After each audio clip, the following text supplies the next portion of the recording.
Welcome back guys. मेरे हाथ में है आईफोन 11 और मैं रिसेंट में इसकी प्राइस चेक कर रहा था। लिटरली इस टाइम ये 15 से 17 हज़ार के अंडर में मिल जा रहा है। तो इस प्राइस पॉइंट को देखते हुए इसकी डिस्प्ले कैसी है, इसकी परफॉर्मेंस कैसी है, इसकी बैटरी कैसी है और ओवरऑल ये स्मार्टफोन कैसा निकाल कर रिजल्ट हमको देता है और ये वर्थ इट है या नहीं 15 से 17 हज़ार के अंडर में, आज इन सारी चीज़ों के बारे में बात करेंगे।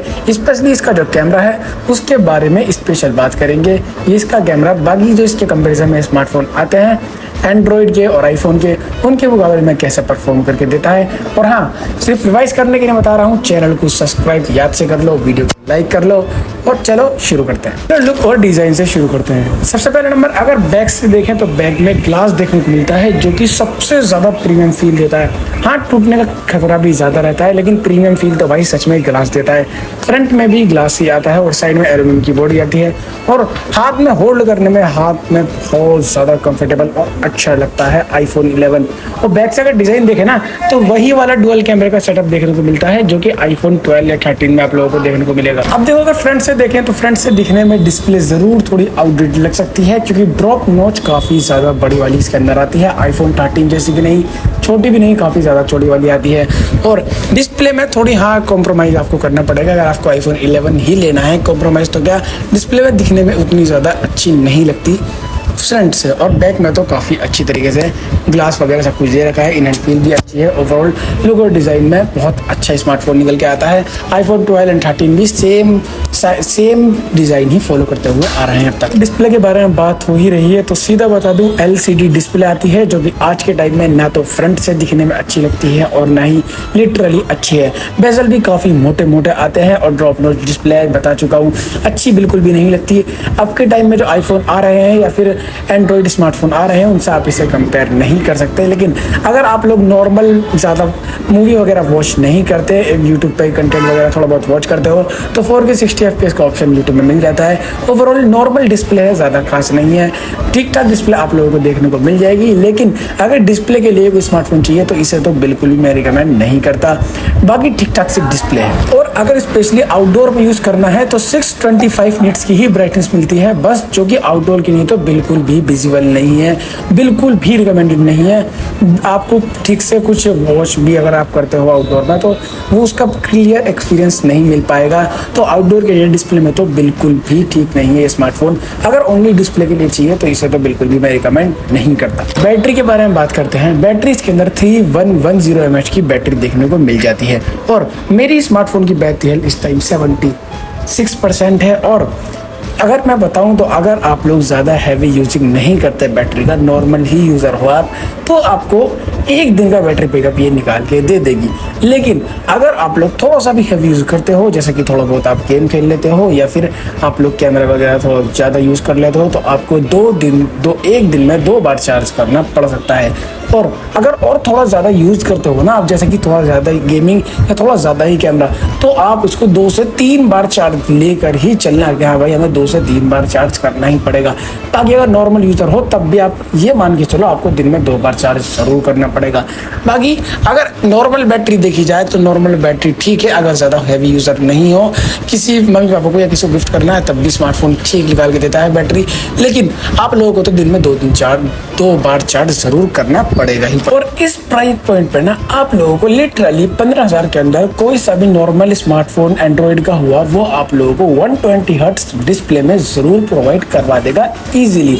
15 से 16,000 के बजट में आराम से प्रोवाइड आपको करा देगा आप। लेकिन इसके अंदर सिर्फ 60 हर्ट्ज की ही डिस्प्ले मिलती है जो कि डिस्प्ले में बिल्कुल ये स्मार्टफोन मैं रिकमेंड तो बिल्कुल भी नहीं करता। OS और UI के बारे में बात करते हैं। करंटली iOS 18 पर ये रन कर रहा है और लीक्स से रूमर्स के हिसाब से ये iOS 19 भी इसको मिलेगा। और इतना ही नहीं, जिन स्मार्टफोन के अंदर iOS 18 आ चुका है उन सबको iOS 19 मिलने की संभावना है। उनके लिंक से रूमर्स यही बता रहे हैं कि iOS 19 मिलेगा उन्हें। इस हिसाब से अगर आईफोन 11 को देखा जाए तो शायद उसके अंदर iOS 20 भी आ जाए। ये तो बिल्कुल ही सेफ साइड पर है और इसके अंदर इतनी जल्दी ऐप सपोर्ट भी नहीं जाने वाला। और ओवरऑल स्मार्टफोन को अगर सॉफ्टवेयर अपडेट या फिर सारी चीज़ों को देखा जाए तो ओवरऑल ये इस तरीके से तो बिल्कुल ही सेफ जोन पर है।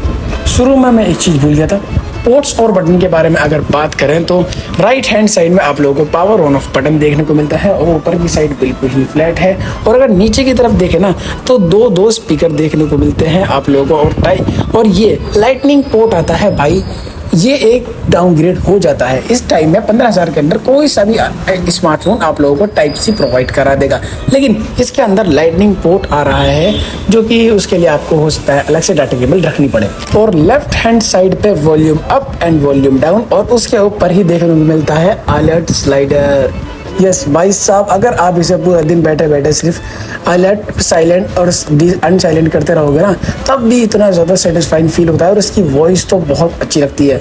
जब आप इसे साइलेंट मोड पर से हटाते हो तो जो वाइब्रेशन एंड जो साउंड आती है ना वो तो बहुत ज़्यादा अच्छी लगती है और ये इतना ज़्यादा प्रीमियम फील देता है। अब भी नाइस। कनेक्टिविटी की बात करते हैं तो 5G मिसिंग है, सबसे ज़्यादा इम्पोर्टेंट चीज़ भाई साहब 5G मिसिंग है, जो कि मुझे बहुत ज़्यादा बुरा लगा।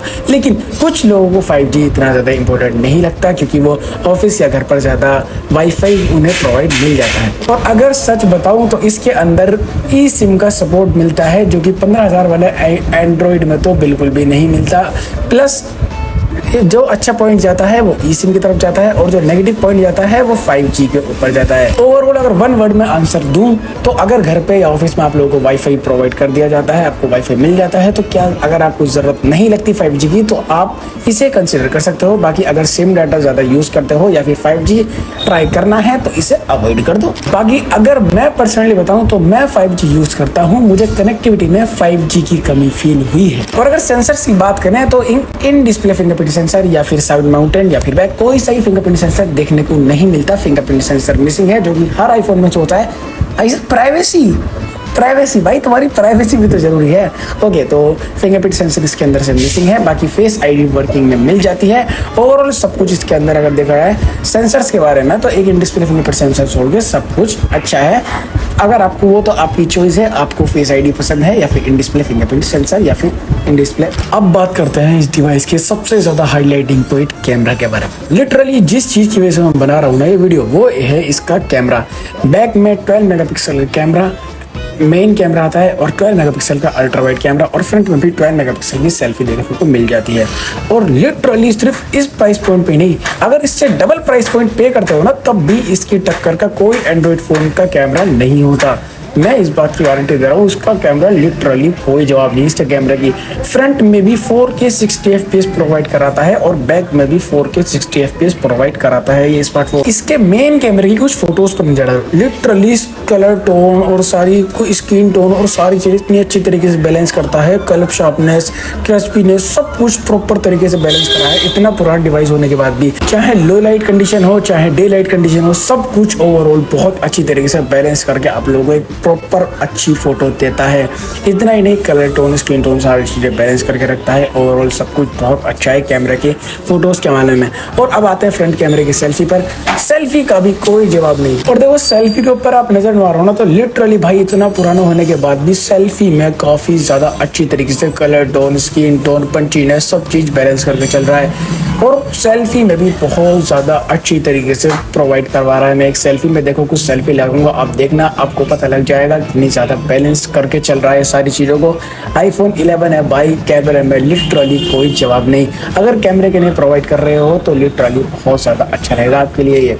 तो फोटोज के मामले तो स्पेशली बहुत ज्यादा अच्छी तरीके से सारी चीजें बैलेंस है इसके अंदर। अब वीडियो क्वालिटी के ऊपर आते हैं। जैसा मैंने बताया 4K 60 FPS बैक में और 4K 60 FPS फ्रंट से आप शूट कर सकते हो। यानी कि अगर व्लॉगिंग वगैरह के लिए स्मार्टफोन देख रहे हो तो 15,000 के अंदर भी 16-17,000 के अंदर में अगर मिलता है तो बेस्ट चॉइस है व्लॉगिंग के लिए। तो आईफोन की वीडियो क्वालिटी लिटरली कोई मैच नहीं कर पाता और ये बात सच है। iPhone 11 की वीडियो क्वालिटी इतनी ज्यादा इंप्रेसिव मिलती है हमें देखने को कि लो लाइट कंडीशन हो, डे लाइट कंडीशन हो या फिर कैसी भी कंडीशन हो, वीडियो क्वालिटी में लिटरली काफी अच्छी तरीके से हमें इंप्रेसिव रिजल्ट निकाल कर देता है। और वीडियो क्वालिटी तो लिटरली बहुत ज्यादा मुझे इंप्रेसिव लगी। कैमरे में सबसे ज्यादा अच्छी बात तो ये है कि फ्रंट कैमरे में ही 4K 60 FPS का ऑप्शन दे रखा है। यानी कि अगर आप फ्रंट से ज्यादा hello guys, welcome to my vlog. करते हो तो भी बहुत ज़्यादा अच्छा रिजल्ट निकाल के देने वाला है। इसी प्राइस पॉइंट पे आईफोन एक्सेस जैसा आईफोन भी आप लोगों को देखने को मिल जाते हैं, लेकिन उनके मुकाबले सच में इसकी वीडियो क्वालिटी मुझे पसंद आई। स्टेबलाइजेशन जैसे ऑप्शन भी काफ़ी अच्छी तरीके से वर्क करते हैं, हमें एक अच्छा रिजल्ट निकाल कर देते हैं।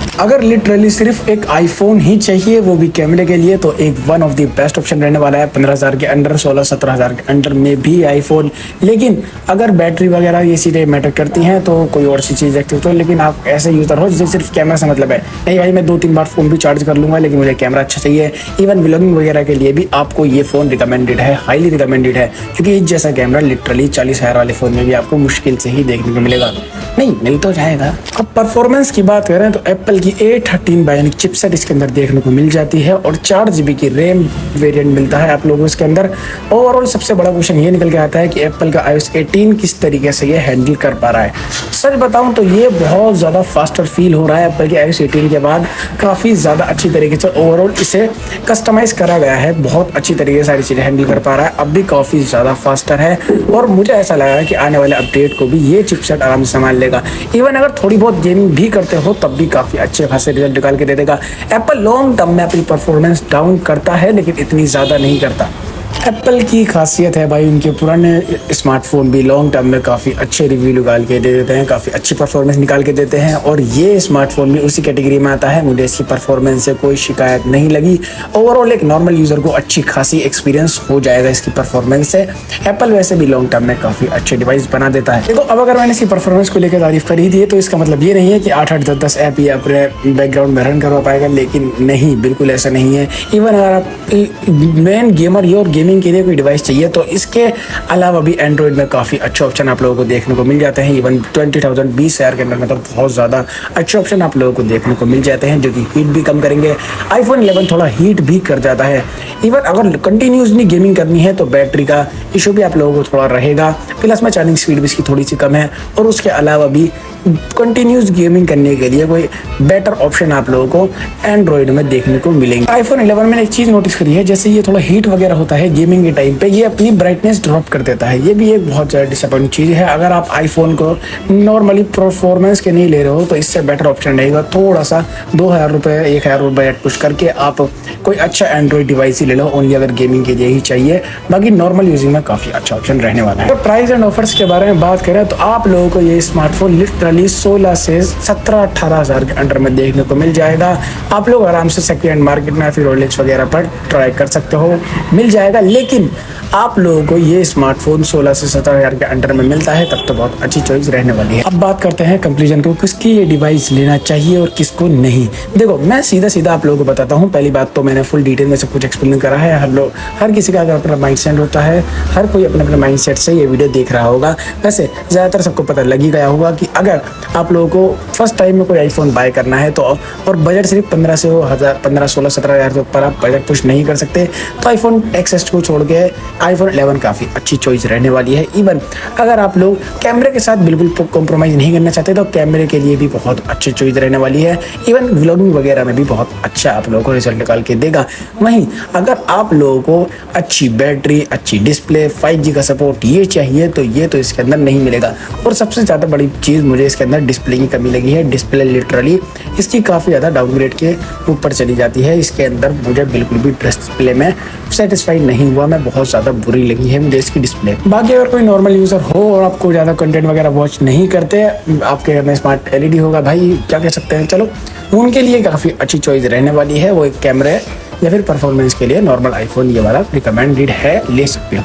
हाँ, नहीं तो वीडियो एंड हो चुकी है और like, subscribe, share and comment ज़रूर करो। कमेंट में फीडबैक ज़रूर दिया करो, वीडियो में क्या कमी थी भाई, ये बहुत ज़्यादा ज़रूरी है। और हाँ, ऐसे इन्फॉर्मेटिव वीडियोस के लिए subscribe to and bye bye.